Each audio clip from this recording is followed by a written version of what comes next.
Bom dia, boa tarde, boa noite. Estamos encerrando nossa semana de estudo com o programa Aprendendo em Casa. Espero que durante toda a semana você tenha conseguido absorver todo o conteúdo que estudamos. E para hoje, trago para vocês matemática, a nossa primeira aula. Nós temos aqui uma moeda de R$ 1, certo? Eu digo também para vocês que nós temos esse valor de R$ 1 também em nota, em papel, em cédula. Certo? Praticamente obra de museu, mas ele existe, certo? Só não circula no comércio, caiu em desuso. Ganhei uma nota de R$ 1, uma moeda de R$ 1. O que posso comprar com ela? Pense aí.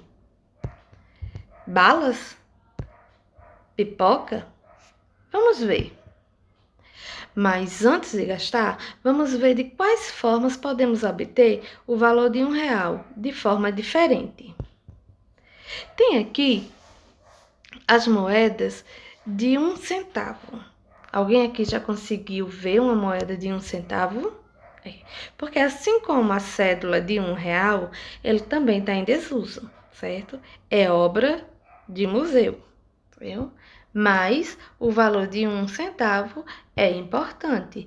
Escrever esse número 1 centavo.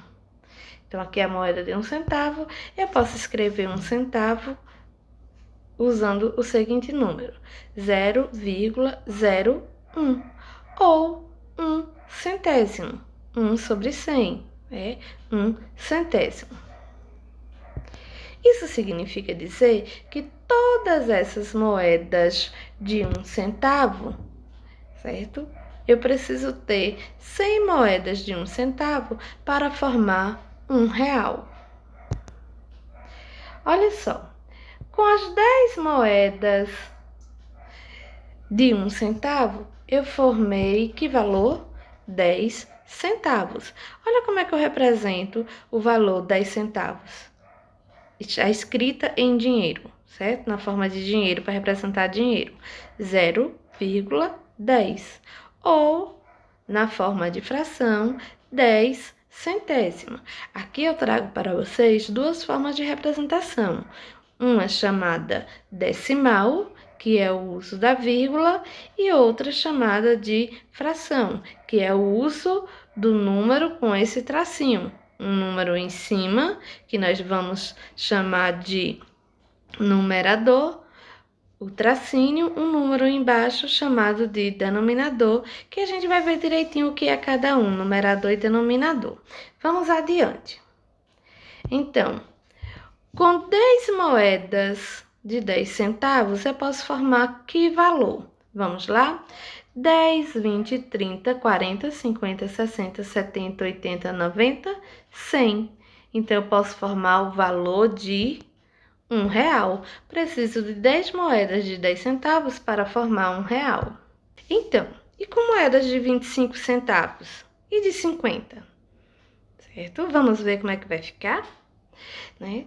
25 com 25, 50, com mais 25, 75, com mais 25, a gente forma R$ 1. Então, com 4 moedas de 25 centavos, eu formei R$ 1, certo? Como é que eu posso representar essa moeda de 25 centavos? Vamos ver? Na forma de dinheiro, que é o número decimal usando vírgula, eu vou ter 0,25. Ou eu também posso ter na forma de fração 25 centésimo. Ou ainda eu posso ter 1/4. Por que 1/4? Porque R$ 1 foi dividido em 4 moedas de 25 centavos. E as duas moedas de 50 centavos? 50 mais 50, R$ 1. Como é que eu represento o valor de 50 centavos em número decimal? 0,50. E na forma de fração, 50 centésimo ou 1/2. Por que 1/2? Certo? Porque 50 é a metade de 100. Então, 1/2. agora, quantas balas e pipocas posso comprar? Ela tinha ganhado quanto? Quem lembra? R$ 1, uma moeda de R$ 1. E agora, quantas balas e pipocas pode ser comprada com esse valor de R$ 1? Vamos lá. 3 balas por 10 centavos. Uma pipoca por 50 centavos. Mas antes de irmos às compras, vamos conhecer um pouquinho mais. Certo? Lembra que lá no início do vídeo eu falei de numerador e denominador? Então, o número que fica em cima desse tracinho, numerador, indica quantas partes foi tirado do todo, certo? E o denominador, que é o número que fica embaixo, indica em quantas partes o todo foi dividido. Então, se a gente for pegar o nosso exemplo lá das moedas de 1 centavo, nós tivemos R$ 1 dividido em 100 moedas.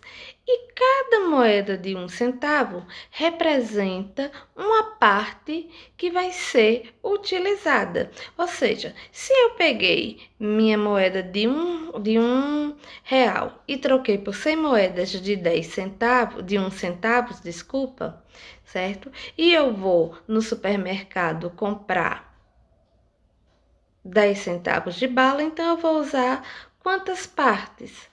10 centavos das 100 moedas. Não é isso não.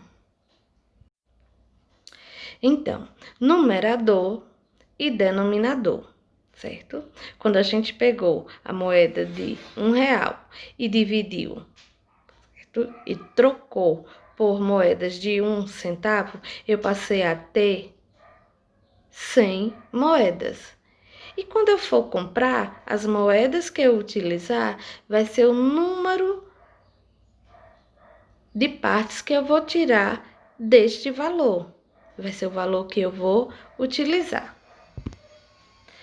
No livro de vocês vão encontrar frações com denominadores entre 2 e 9, certo?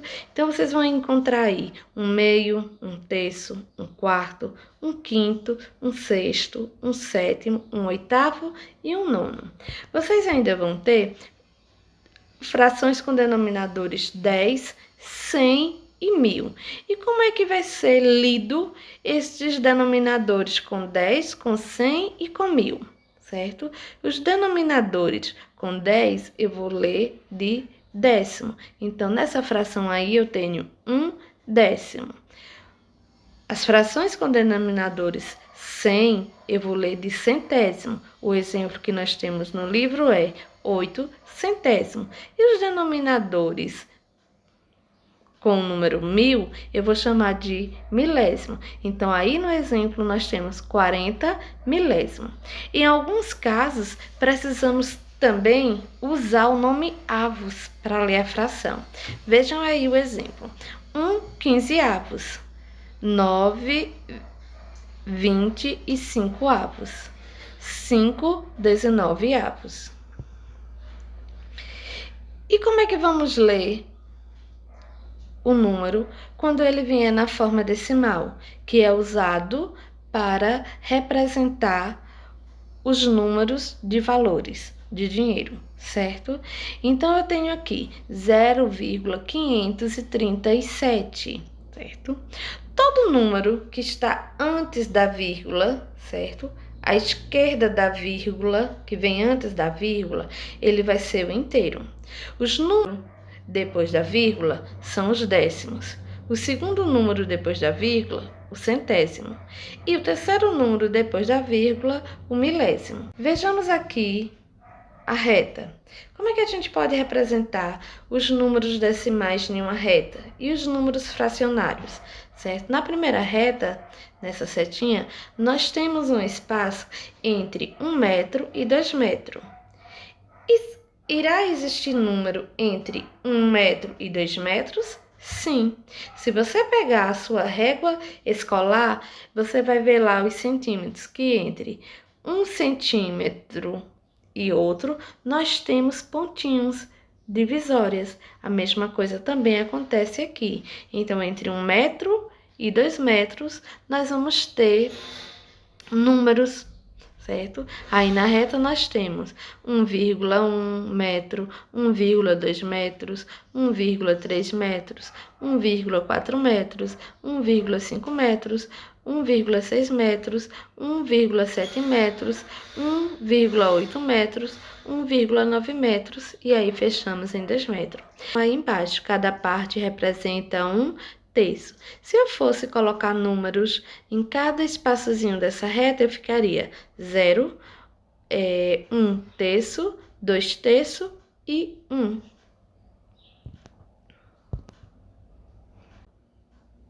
Temos que ir às compras, né? Ela tinha ganhado uma moeda de R$1, né? E quer saber quantas balas e pipocas pode comprar com R$1.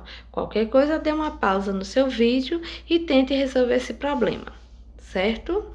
Então, vamos ver se você também conseguiu raciocinar da seguinte forma.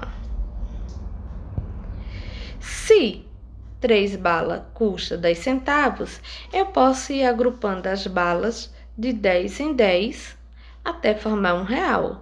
Eu já sei que 10 moedas de 10 centavos formam R$1. Então, se eu botar 10 grupos de 3 balas, eu vou poder comprar essa quantidade aí de bala com R$1. Então, vamos lá. Eu separei em grupos de 3 e saí somando 3 mais 3 mais 3 mais 3 mais 3 mais 3 mais 3. Vamos lá. 3 mais 3, 6, com mais 3, 9, com mais 3, 12, com mais 3, 15. 15 com mais 3, 18. 18 com mais 3, 21. 21 com mais 3, 24. 24 com mais 3, 27. 27 com mais 3, 30. Então, com R$1 eu posso comprar 30 balas.